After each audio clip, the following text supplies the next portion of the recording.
ಸ್ನೇಹಿತರೆ ನಮಸ್ಕಾರ. ಇವಾಗ ನಾವಿರೋದು ಕಡಲೆಕಾಳು ಗಣಪತಿಯಲ್ಲಿ ದೇವಸ್ಥಾನದ ಒಳಗಡೆ ಇದ್ದೀವಿ. ನಮ್ಮ ಜೊತೆಗೆ ಗೈಡ್ ದುರ್ಗೇಶ್ ಸರ್ ಇದ್ದಾರೆ. ಬನ್ನಿ ಈ ದೇವಸ್ಥಾನದ ಬಗ್ಗೆ ಸಂಪೂರ್ಣ ಮಾಹಿತಿಯನ್ನು ನೀಡಲಿಕ್ಕೋಸ್ಕರ ಬಂದಿದ್ದೀವಿ. ಬನ್ನಿ ಹೋಗೋಣ ಒಳಗಡೆ. ಇಲ್ಲಿ ನಾವು ಒಂದು ಸಾಸಿವೆ ಕಾಳು ಗಣೇಶ ಅಂತೇಳಿ ಒಂದು ಚಿಕ್ಕ ಗಣಪತಿ ನೋಡ್ಕೊಂಬಂದ್ವಿ. ಒಬ್ಬ ವ್ಯಾಪಾರಿ ನಿರ್ಮಾಣ ಮಾಡತಕ್ಕಂಥ ಗಣಪತಿ. ಹಾಗೆಯೇ ನಾವೀಗ ನೋಡ್ತಕ್ಕಂಥ ಗಣಪತಿ ಬಂದು ಕಡಲೆಕಾಳು ಗಣೇಶ ಅಂತ ಕರಿತೀವಿ.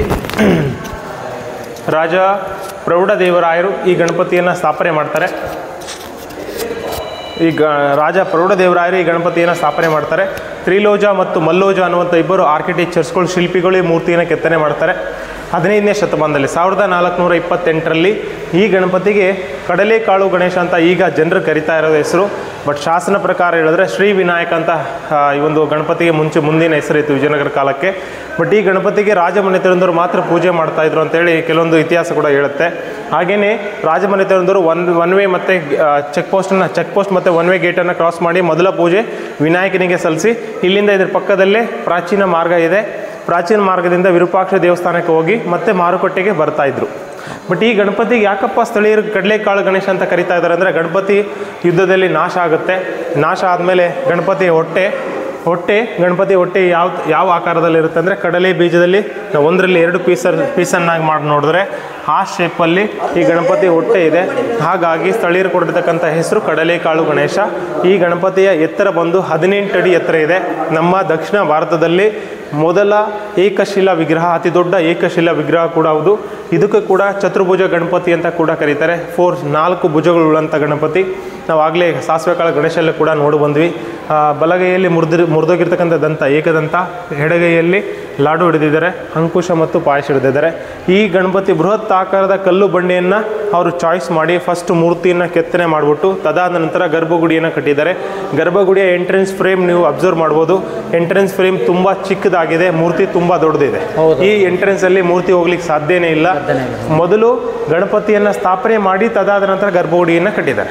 ಹಾಗೇನೆ ಈ ಒಂದು ಗರ್ಭಗುಡಿ ಮತ್ತು ಅರ್ಧ ಮಂಟಪವನ್ನು ರಾಜ ಪ್ರೌಢದೇವರಾಯರ ಕಾಲದಲ್ಲಿ ನಿರ್ಮಾಣ ಆಗುತ್ತೆ. ಮತ್ತು 15 ಮತ್ತು 16ನೇ ಶತಮಾನದಲ್ಲಿ ಮಹಾಮಂಟಪವನ್ನು ರಾಜ ದ ಗ್ರೇಟ್ ಕಿಂಗ್ ಕೃಷ್ಣ ದೇವರಾಯರು ಸ್ಥಾಪನೆ ಮಾಡ್ತಾರೆ. ಆ ಮಹಾಮಂಟಪದಲ್ಲಿ 24 ಕಂಬಗಳನ್ನು ಅವರು ಬಳಕೆ ಮಾಡಿಬಿಟ್ಟು ಮಹಾಮಂಟಪನ ನಿರ್ಮಾಣ ಮಾಡಿ ಅದರಲ್ಲಿ ಈಚ್ ಪಿಲ್ಲರಲ್ಲಿ 12 ಕಾರ್ವಿಂಗ್ಸ್ಗಳನ್ನು ಅವರು ಕೆತ್ತನೆ ಮಾಡಿಸ್ತಾರೆ. ಅದರಲ್ಲಿ ರಾಮಾಯಣದ ಕಾರ್ವಿಂಗ್ಸ್ ಇದ್ದಾವೆ, ಮತ್ತು ಡ್ಯಾನ್ಸರ್ಸ್ ಕಾರ್ವಿಂಗ್ಸ್ ಇದ್ದಾವೆ, ಮ್ಯೂಸಿಷಿಯನ್ಸ್ ಕಾರ್ವಿಂಗ್ಸ್ ಇದ್ದಾವೆ, ಲೇಡಿ ವಾರಿಯರ್ಸ್ ಕಾರ್ವಿಂಗ್ಸ್ ಇದ್ದಾವೆ. Different types of god and ಗಾಡೆಸ್ನ ಐಡಲ್ಗಳನ್ನು ಮತ್ತು ಕಾರ್ವಿಂಗ್ಸ್ಗಳನ್ನು ನೀವು ಅಲ್ಲಿ ಕೆತ್ತನೆ ಮಾಡಿರ್ತಕ್ಕಂಥ ದೃಶ್ಯಾವಳಿಗಳನ್ನು ನೀವು ನೋಡ್ಬೋದು. ಇಲ್ಲಿ ವಿಜಯನಗರದಲ್ಲಿ 3 ರೀತಿಯ ಪ್ರದಕ್ಷಿಣಾ ಪಥಗಳನ್ನ ನೀವು ಹಾಕ್ಬೋದು. ವಿಜಯನಗರದಲ್ಲಿ ನಾವು ಜನರಲ್ ಆಗಿ ಹೊರಗಡೆಯಿಂದ ನಾವು ಪ್ರದಕ್ಷಿಣೆ ಹಾಕ್ತೀವಿ, ಅದಕ್ಕೆ ಔಟರ್ ಪ್ರದಕ್ಷಿಣೆ ಅಂತ ಕರಿತೇವೆ.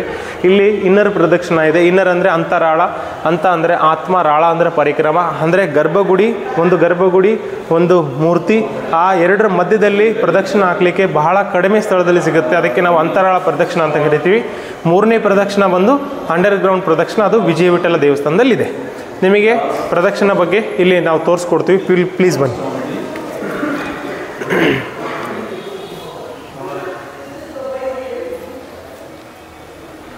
ಇದು ಅಂತರಾಳ ಪ್ರದಕ್ಷಿಣೆ ಅಂತ ಕರಿತೀವಿ.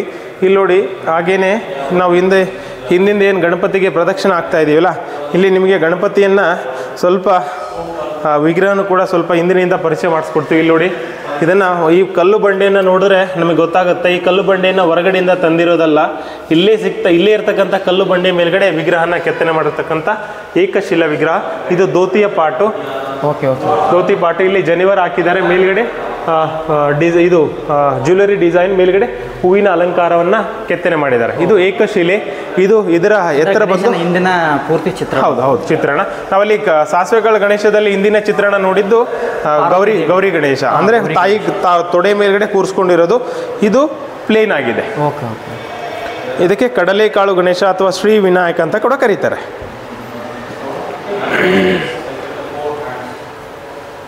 ಇಲ್ಲಿ ಕೂಡ ಗಣಪತಿಯ ಹೊಟ್ಟೆ ಮೇಲ್ಗಡೆ ಹಾವಿತ್ತು, ಸ್ನೇಕ್ ಇತ್ತು. ನಾವು ಅಲ್ಲಿ ಗಣಪತಿ ಸಾಸಿವೆ ಕಾಳು ಗಣಪತಿಯಲ್ಲಿ ನೋಡಿದ್ವಿ, ಶೇಷನಾಗ ಟೈಪು.